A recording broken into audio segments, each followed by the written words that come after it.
Good morning, good evening, good afternoon, or good night, whatever time of dimension that you are in.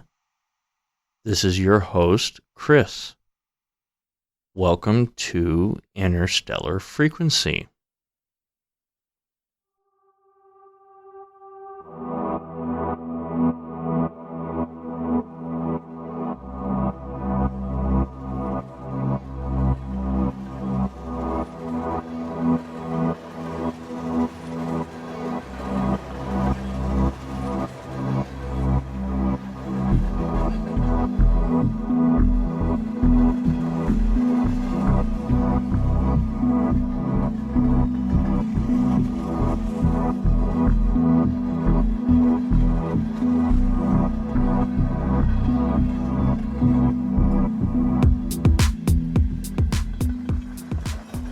Hey, welcome back, y'all.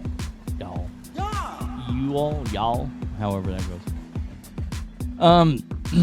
Yeah, so I'm going to give you a little bit of a rundown of how things have been going and what's been going on. And I told you I'd do an episode out prior to doing the next set of the story that we're going to do next. So I want to give you like a little bit of a, update of what's been going on around and how things are and all of that. And what I'm about to talk about and what I'm about to say, you could sit here and go, no, that didn't happen.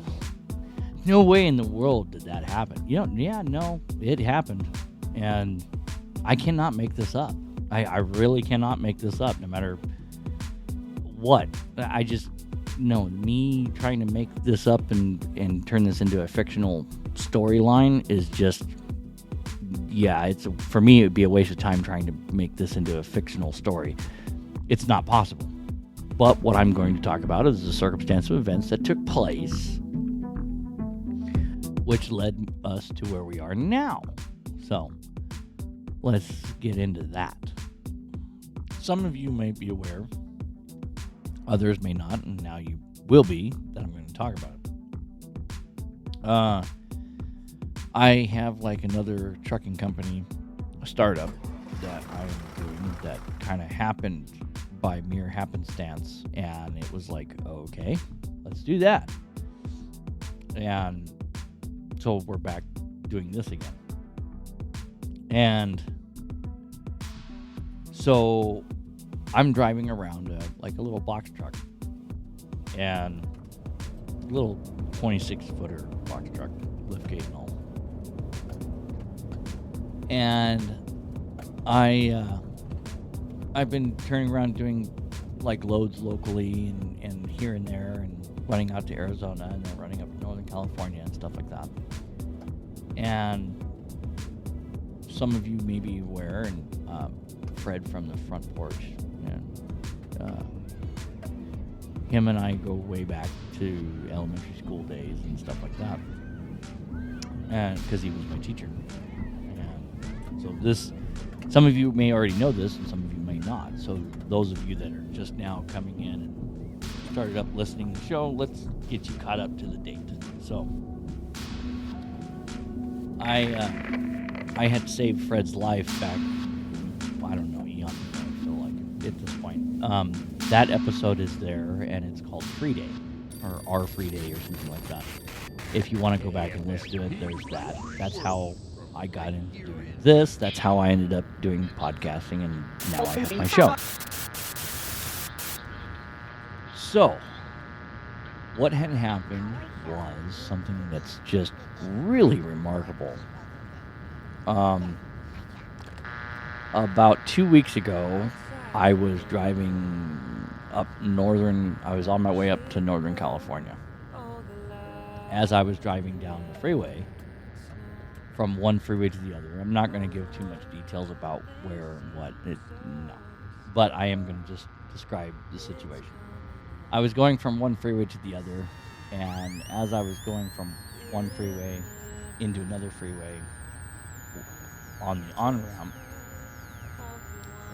there was a group of people that I guess were Ricky racing, or just kind of racing in and out of each other and trying to move fast around cars. Well, there was a woman behind me, maybe like a semi-length or so. And then there was a car that darted between her and I behind me. And then he came around on my right-hand side of the truck and then passed me and then shot right back over in front of me. Almost to the point where I had to put on my brakes to keep from, running into the back of him because he was so close when he darted around the truck. For some reason, I don't know why. It was like, you're not going anywhere fast. I mean, we're all kind of going the same direction. What are you doing? Why are you kind of driving like that? But whatever. None of my business. I don't care. When this happens, another car tried to do the same exact maneuver. And I hear squealing tires. I'm driving down the highway. I'm looking forward, and I look in my left mirror in the truck to look behind me like, what the hell is that? And I see white smoke. And I'm thinking, oh, that's kind of odd. So I look back in front of me to see where I'm going and make sure that I have nothing going on. I start kind of assessing around the front, and I was going to move over to my right side to look correction. I wasn't moving the truck over to the right side. I was looking over towards the right side to start looking and finding out where is this squealing car and what's going on.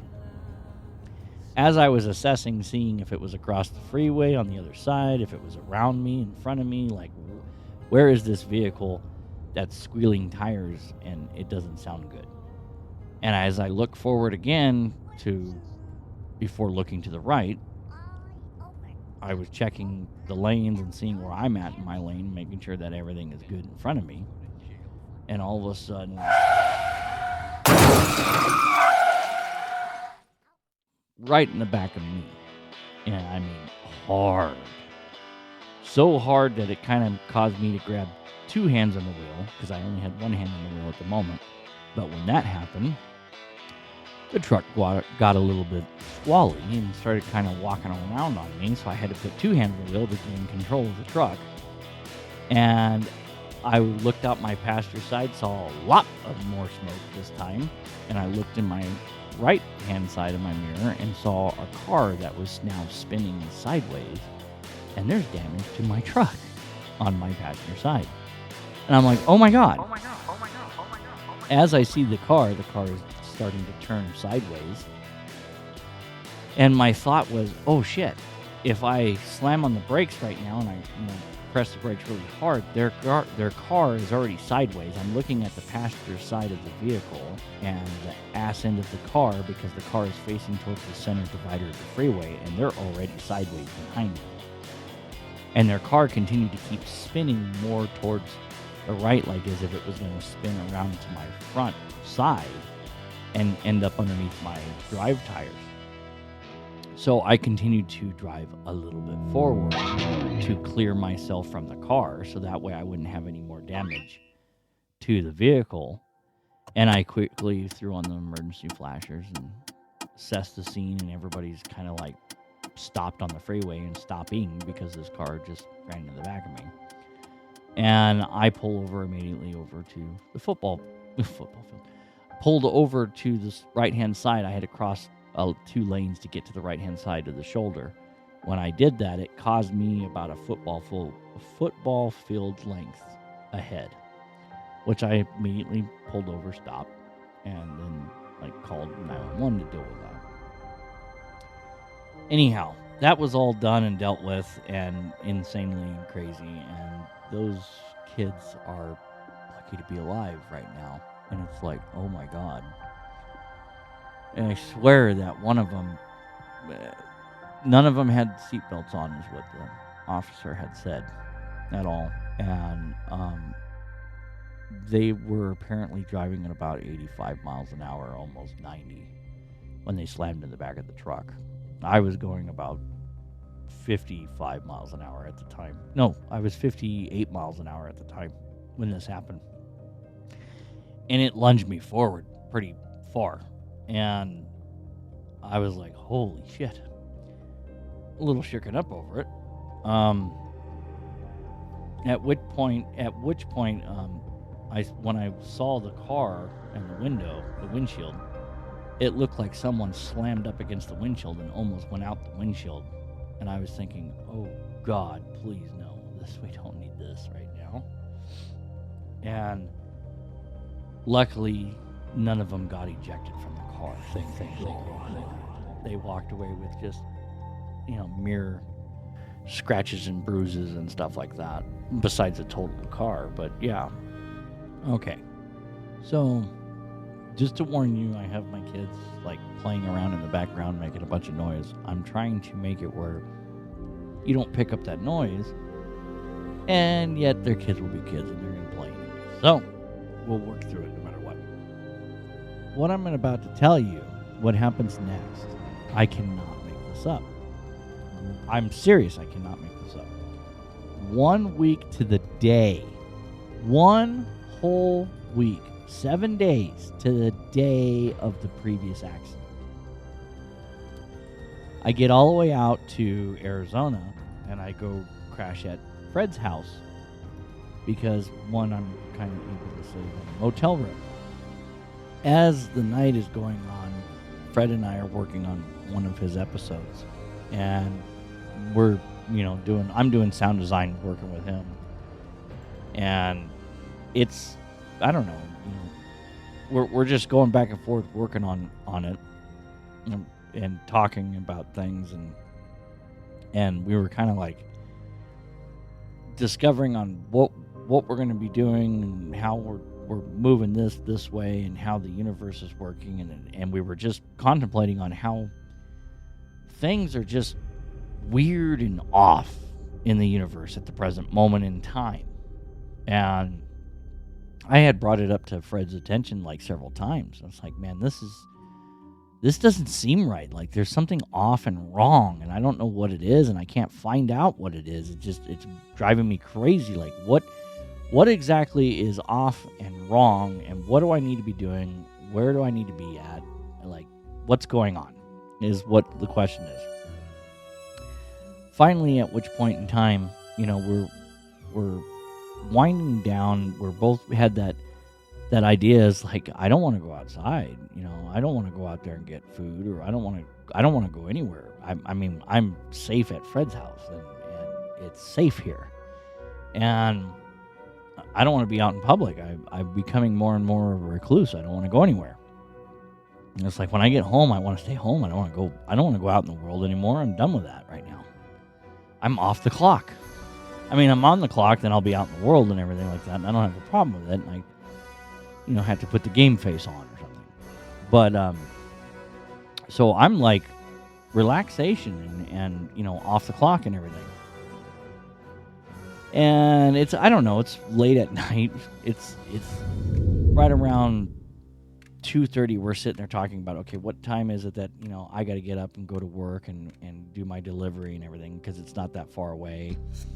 And we're talking about that. As that happens, the front window is open right there at that moment. And what takes place next is a loud, and it was my first thought, sitting in the chair while I was staring at Fred, and Fred's eyes looked about as big as his head. They were just big eyes sticking, what was that kind of look? And me too. I was looking at him what was that? And that does not sound right, and that sounds very wrong. And we were kind of contemplating on was that a gunshot? Was that a crash? What was that? And he looked at me and he was like, maybe somebody stole your truck. And I go, God, I hope not. But I don't think that would be a truck stealing. I hope nobody ran into the back of my truck. And he goes, oh God, I hope not either. And I'm like, yeah, me too.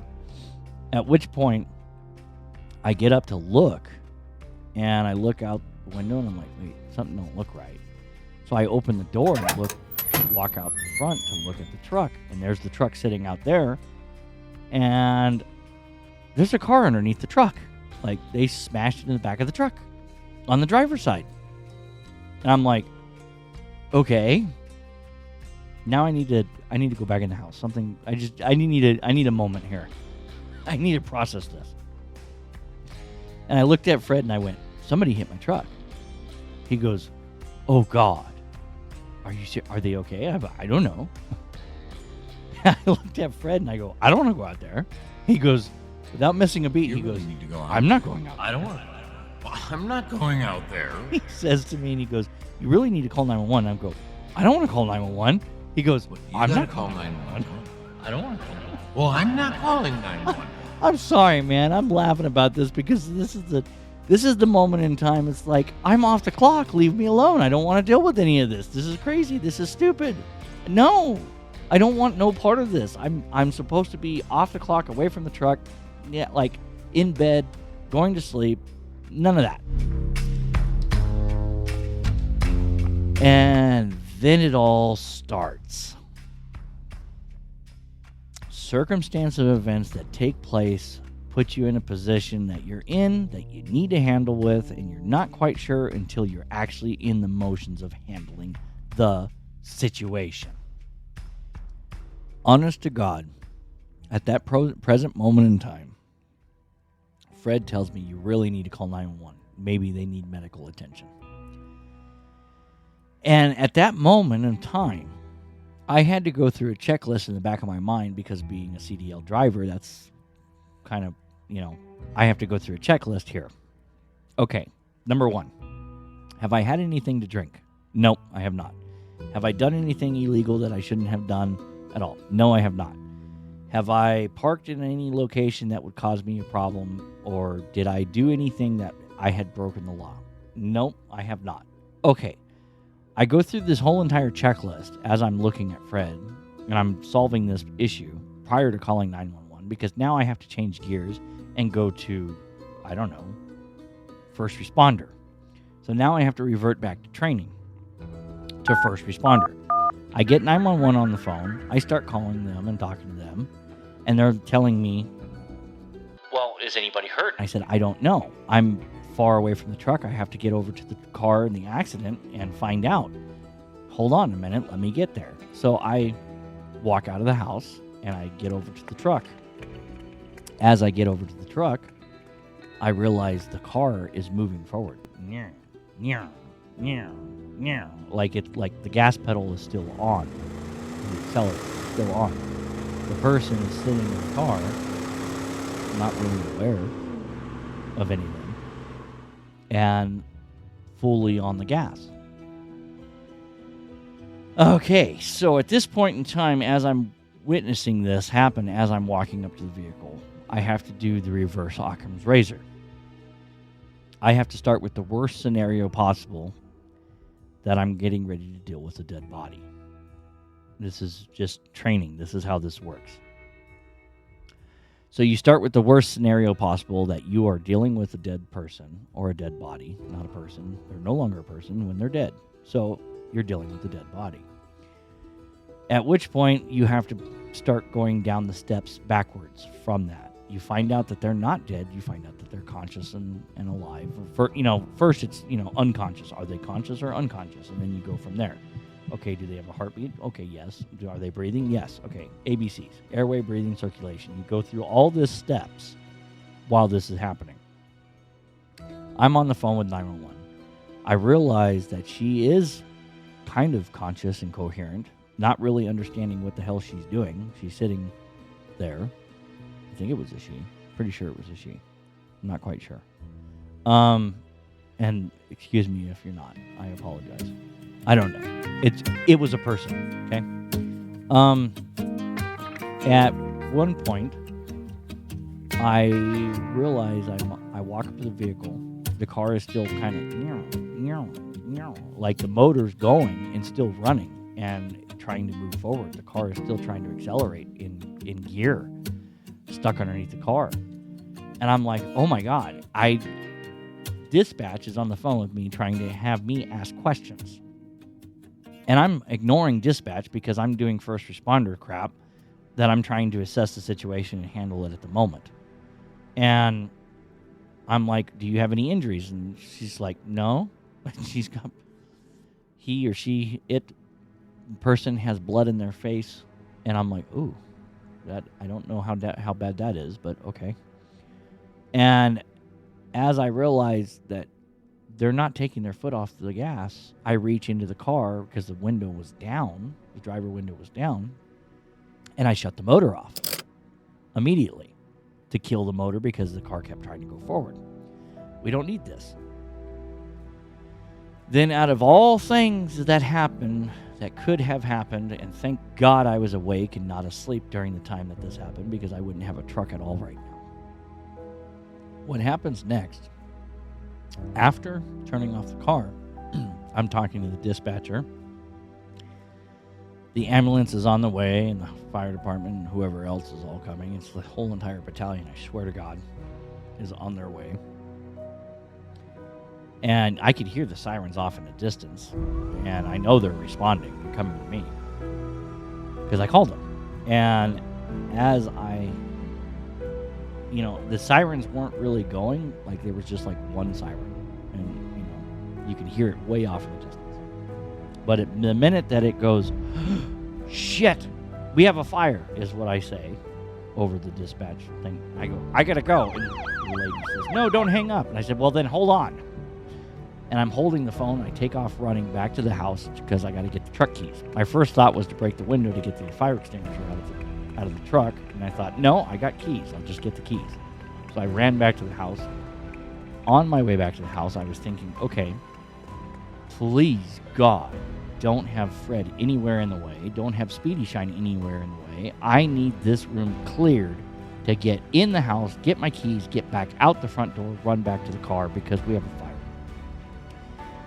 And cars and vehicles and semi-trucks just go up in flames. I swear to God, I'm in the wrong profession. I should have been a firefighter instead of a truck driver. I've put out more fires in my life being a truck driver than I've ever been doing anything else. I swear I have put more fires out than I would care to shake a stick at. And what takes place is I run through, grab the keys. As I run back out, I noticed Fred had came out of a room he wasn't in there first when I went in, and then when I started to run back out, Speedy and Fred were right there, and I caught it out of the corner of my eye. Fred looks one way. Wait, what? As he looks one way, Speedy Shine looks the opposite way of Fred. And then then they do this Looney Tune thing similar to Wile E. the Coyote and the bird, the Roadrunner. As soon as Fred looks back the other way, Speedy Shine looks the other way like, wait, what? And they're both looking opposite from each other while I'm running between the two of them. Like, they're going, huh? What? Huh? It was really funny at that moment in time. But I didn't say anything. I just ran back out the door. I was like, I gotta go. Okay. And Fred stayed there. He wasn't going out. He stayed right there. At that moment, I ran back to the truck, grabbed the fire extinguisher. The fire now has engulfed the front of the car under the motor, about 2 feet wide and about a foot tall, and is starting to work its way up the windshield wiper blade area, and it's starting to catch fire elsewhere underneath the hood from the accident. She's still in the car, just like, duh. And like, it was just there's like fire right there. Oh, fuck, fire. And that was the attitude that she had. I don't know, maybe. I really can't say. And I start dousing the flames, and I'm on the phone with the sheriff's department, or the dispatcher at this moment. As this is happening, I'm trying to put the fire out, and the fire starts back up. Like, I saved the extinguisher, like, I don't know. I was trying to conserve the extinguisher as much as possible because I know that it was going to, what I had, the poundage and extinguisher was not big enough to completely put the fire out. At least that's what my thinking was, because it wasn't a full, like, 10-pounder extinguisher or anything. It was maybe like a 5-pounder. And I don't really care for 5-pounders. They work for a really, really tiny little fire, but not for a big engulfed motor. They don't. At least that's my experience. You got to have anything more than a 10-pounder or more. And I knew this from previous experiences where I had tried to put out a fire. It didn't work. So I've learned that, okay, you need to conserve as much as possible until fire department gets here or someone else gets here. And that's what I tried to do. Douse it, put it out. It starts back up, put it out. And that's what I was kind of doing. So I had it start up, put out the fire. It ignited again, and then I was able to put that fire out. As I kind of started to walk back so I could breathe, because it was very difficult to breathe the powder, and I was trying to hold my breath as best as possible. It's very difficult to breathe, and when you shoot those fire extinguishers everywhere. And at that moment in time, I stepped back and kind of walked towards the front of the truck. All of a sudden, the PD comes rolling up. Man, I'm hearing them on the dispatch. The dispatcher that's talking to me on the phone is talking to PD at the same time, and I can hear PD coming over the phone saying that we're going 97. I can see him driving up the street, and they're flying 70 miles an hour up the street. He comes flying in, slams on his brakes right by me, and he kind of almost like rushes me in a way, and I was like, dude, don't do that, like, right now. In my mind, in my head, what I was going through was like, I don't need to pull a gun right now. This is not the time to be pulling a gun out. Please don't pull a gun out. Like, I don't know what's going to happen, but let's not do that. And thank God, that wasn't the mentality that they had or anything like that. They didn't come out with guns drawn, but they sure acted like that. That was the situation that they were getting ready to deal with. And they didn't, thank God. 2 officers, there was 3 of them that responded right in there. 2 officers went right over to the car, and I kind of went over there to them as well. And they're starting to talk to her, and they're like, "Are you okay, ma'am, and da-da-da." They're talking to her, trying to get her out of the car. And at which point, I kind of stepped back to breathe some more because I started coughing, and then the fire started up again. And then the police officer that kind of rushed me, he's like, "Hey, let me have that extinguisher." I was like, "Yeah, here, go for it, man. Knock yourself out. I'm done. You're here. You're in charge. You go. You right ahead. It's all your ball game now. I don't have to deal with this." And I just kind of stepped back, and he doused out the fire again. It started up his 3rd time. And then shortly, right after he had doused it out, they got her out of the car and got her on the sidewalk and everything like that. And started trying to assess and check her out. The fire department rolls right up. About 2 other fire engines or so, maybe 3. It seemed like they rolled in 3s. It was like, 3 fire engines, three cop cars. There might have been more. There was a whole lot, really. And I kind of just sat back and let them do their thing. And I went through the whole deal with it. And it went until like wee hours in the morning. They came back to me and they're like, "Hey, she's really intoxicated." And I'm like, "Oh my God." And I'm talking to them, and they're like, "Yeah, this is where this is." And I'm like, "Oh, Jesus, I'm glad that she ran in the back of the truck instead of running into some other family or something, or my family, let alone anybody else's family, or somebody's house and runs in the back of somebody's house and kills some kid or something. Jesus Christ. I'm glad that she hit here and not someone else to be involved. Thank God." Now, that being said, there is so many more layers to the situation at hand. And I'm not going to bore you guys with it because of it happened like the boss's vehicle got stolen on top of it, and we were dealing with that. So we were dealing with the previous accident, the boss's vehicle getting stolen, and then now a second accident. I didn't want to wake him up in the middle of the tell him that, because I didn't want him to have to kind of deal with that. He was already dealing with enough at the moment. On the other hand, what was going on in my mind was I had taken the idea and I started to play with the thought of, damn you, person, for doing this, because now you have really inconvenienced my life a lot more, because of I'm not going to be able to use my truck the way I should be able to use my truck to pick up and do deliveries the way you have done this. You've made it very, very difficult. That sucks. On the other hand, I went the other way and I went, damn, what's going on in your life? What's going on in your world? And why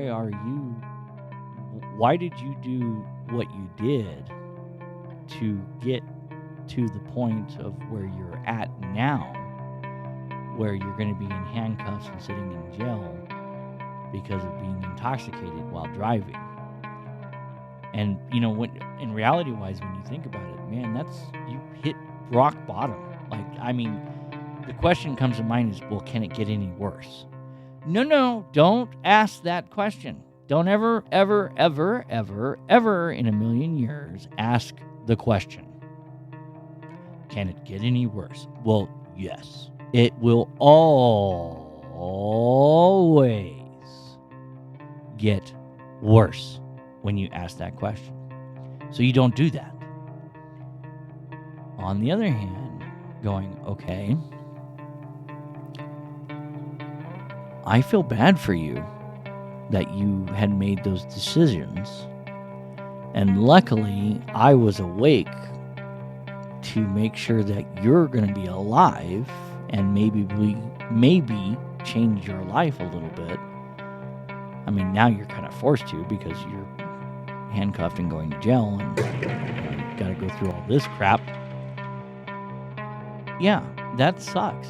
It really does. And I feel terrible about that. That I don't wish that on anyone or anybody at all. But at the same time, I'm thinking, it's weird how the universe puts you in places and things that, in circumstances or events, that you are where you are because you're supposed to be there because of, possibly saving somebody's life. If I was asleep at that moment in time when that took place, and I kid you not, when I go to bed and I go to sleep, I'm out. I am out like a light, and it's hard to wake up. And noises don't wake me up unless I get jarred pretty bad. Then I'll wake up. But I'm out to the world. And I was just so happy with the idea that I was not asleep at that moment in time. Because I would have woke up the next morning to go to work to take my vehicle to, deliver. And then I would have came outside and realized that my vehicle's burned down. And then there's a dead body because they, crashed in the back of my vehicle and I didn't know it while I was asleep. And the fire would have took over and engulfed everything. It was inevitable. It was going to happen. There was no way that the fire was going to not happen. One way or another, the fire was going to be there whether I was awake or not to put it out. It was going to happen. The only difference is changing time, space, and time was I was awake. I was able to keep her alive because when I went back in the house at that moment in time, I was kind of sitting there thinking, did anybody hear this? Did anybody call 911? Maybe she called 911. Maybe I don't have to deal with this. That was the process that was going through my mind is I don't want to deal with this. No, I'm in here and I'm safe and I don't want to do anything. And that's not what happened. I had to handle the situation myself and deal with it myself. Fine. It's not my first rodeo. I've done it many times. More times than I'd ever like to take account to it. And I've actually quit counting on how many times it's happened. And I just roll with it. And that's all you can do is just roll with it when it happens. You just got to suck it up and handle it right then and there. And then I was like, I really went back and forth in my mind thinking, damn you, you really messed up my life in a way. You made my life a little bit harder. But that's not what I was thinking. I was thinking, oh my God, that sucks for me, but that's really going to suck 10 times more for her. And she had a baby seat in the back. Thank God there was no other child in the car. There was nobody else in the car. It was just her. And her life in her car, looking at the contents of, I wasn't digging through her car or anything, but just looking through the window, it looked like, yeah, man, it's a tornado going on in there, which represents a tornado going on in her life. And she's trying, or at least was trying, but then, anything could have happened. She maybe turned around and found out that her loved one that she's with the baby, cheated on her. I don't know. Maybe who knows what the storyline is behind the situation of what actions caused her to do what she did, and she got upset and decided, I'm just going to drink myself to a complete intoxication or drugs. We don't know. We don't know the story behind that.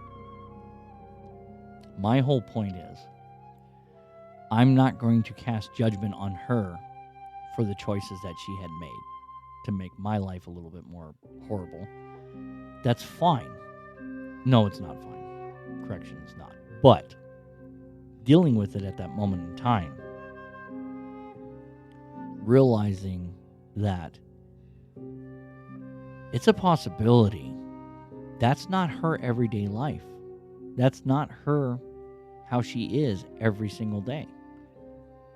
And for me to cast judgment, I'm only casting judgment on myself, is what I've learned. And I don't want to cast judgment on myself. I don't.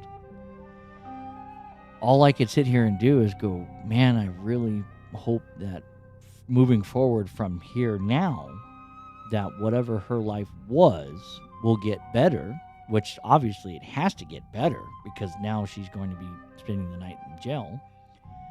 And moving forward, she's got to go through steps to make her life better and not do that again. And I only hope that this right here was really, really, really rock bottom. Really rock bottom for her.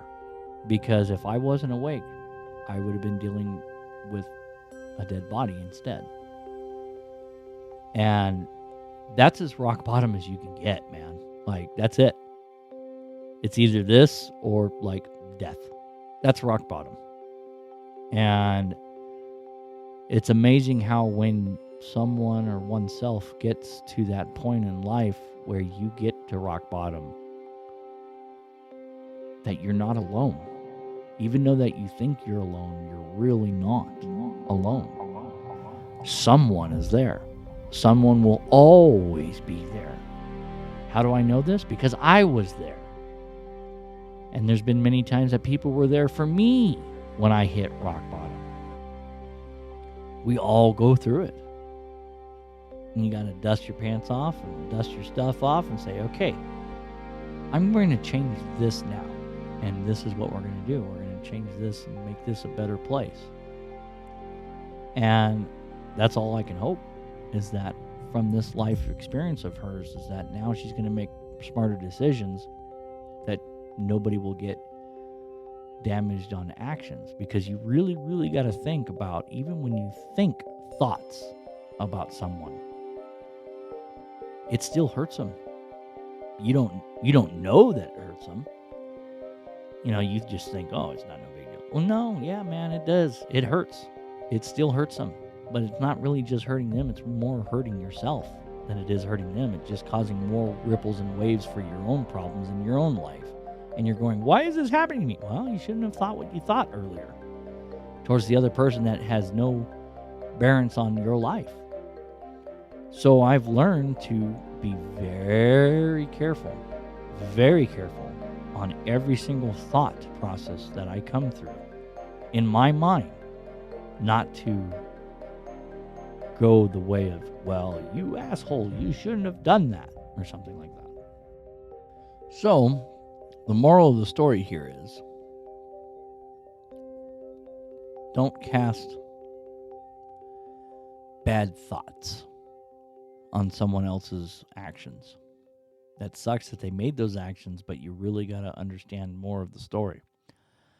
And I only wish,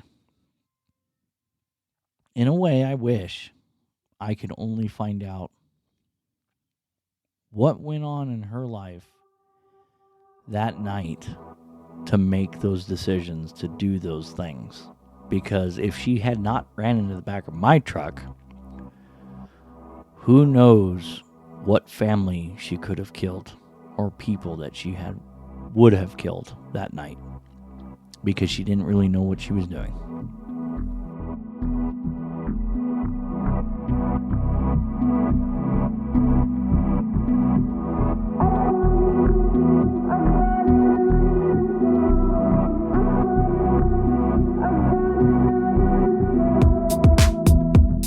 I'm selfish. Do you understand?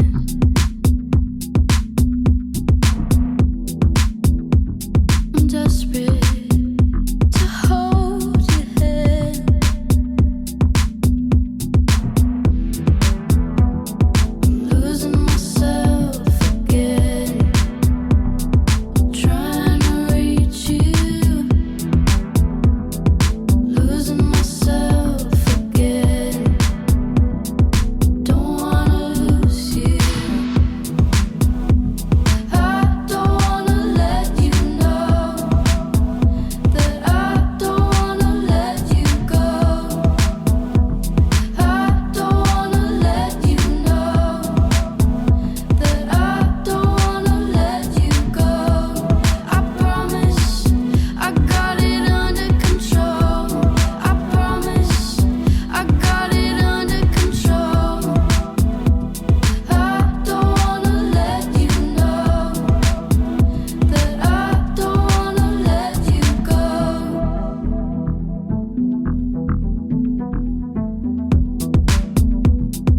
Making a fool of myself, watching you slip away. I can't help myself to hold on. Losing myself again, trying to reach you. Losing myself again. Don't wanna lose you. I don't wanna let you know that I don't wanna let you go. I don't wanna let you know that I don't wanna let you go. I promise I got it under control. I promise I got it under control. I don't wanna let you know that I don't wanna let you go.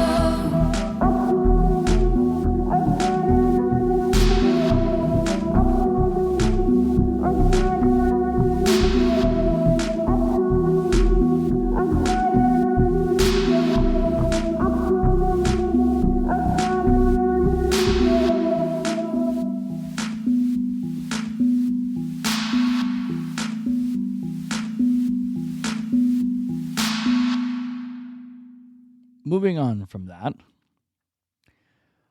what I've got in the works now is I'm going to give you guys a little bit more of a set of stories. It's similar to, the Teddy Bear Coder, which I hope you enjoyed that. That was a good story. The next story that we worked on is really good, and I like it. And it's emotional. And it's going to be one heck of a piece. So I'll put that out, which will be several episodes. I'm not sure how many. I think 6 or 7 episodes or something like that. And then I'll come back to normal recording and everything like that. But this is what I have for you now. Until next time.